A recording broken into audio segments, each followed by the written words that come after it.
Silk road करके एक app बनी और उस पर ड्रग्स बिकती थी और रॉस अल्ब्राइट पर डे इतना बेचने लगा कि यूएस गवर्नमेंट को पार्लियामेंट में सवाल करना पड़ा.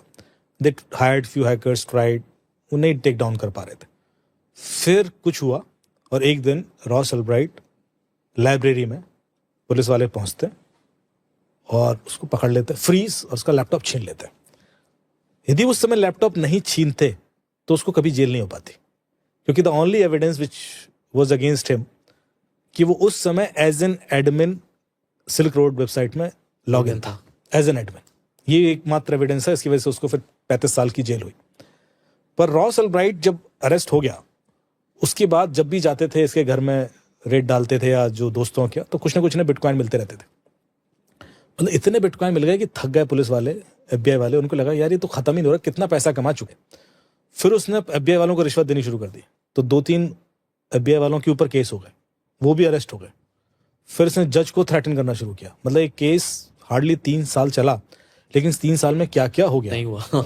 और उसके बाद उसको जेल हुई. एक लेडी जज थी, इसने उसको जेल किया, उसको भी थ्रेटनिंग मैसेजेस, कॉल्स आते थे. मतलब इतना बड़ा नेक्सस था. पकड़ा कैसे गया? हुआ क्या कि रॉस अल्ब्राइट का एक उपनाम था, pseudo name, I think DPR करके था, ड्रेड पायरेट रॉबर्ट्स, ऐसे कुछ करके था.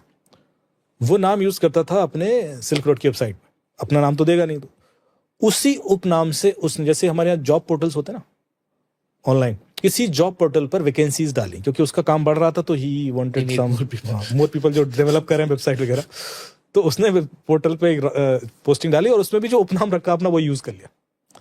तो जब FBI ने वो ओसेंट किया, ओपन सोर्स इंटेलिजेंस, तो देखा कि यार सेम नाम सरफेस वेब पर कहाँ है, तो देखा इससे तो जॉब पोर्टल पर. और जो रिक्वायरमेंट थी उसके हिसाब से लग रहा था कि ये कुछ वैसी ही वेबसाइट बना रहा है. तो उसका IP मिल गया. IP मिला लाइब्रेरी का. अब लाइब्रेरी में तो इतने लोग आते हैं, किसको पकड़ लें. तो उन्होंने 1 हफ्ते उसकी मॉनिटरिंग की, कौन आता है, कौन जाता है, और इस तरह से पैटर्न मिला. जब पैटर्न मिल गया, समझ आया यही बंदा है जो लग रहा है कि हो सकता है. तो फिर उसको घेर के एक दिन पकड़ा गया. जब पकड़ा ही गया तो उसको लैपटॉप छीनने का जो उनका डिसीजन था, that was the brilliant decision, क्योंकि इसके अलावा इसके खिलाफ कोई एविडेंस था ही नहीं. यदि आज की डेट में जब हम साइबर क्रिमिनल पकड़ते हैं, तो आज सुबह आपके ऑफिस से चेतन जी मेरे पूछ रहे थे कि आप पकड़ के क्यों नहीं पकड़ पाते.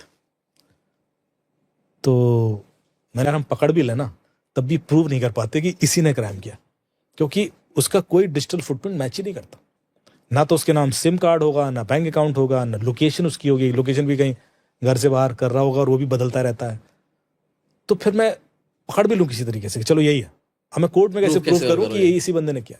उसी घर में उस समय वो वाला सिम कार्ड नहीं मिलेगा, उस समय वाला अकाउंट भी नहीं मिलेगा, ना पैसे मिलेंगे.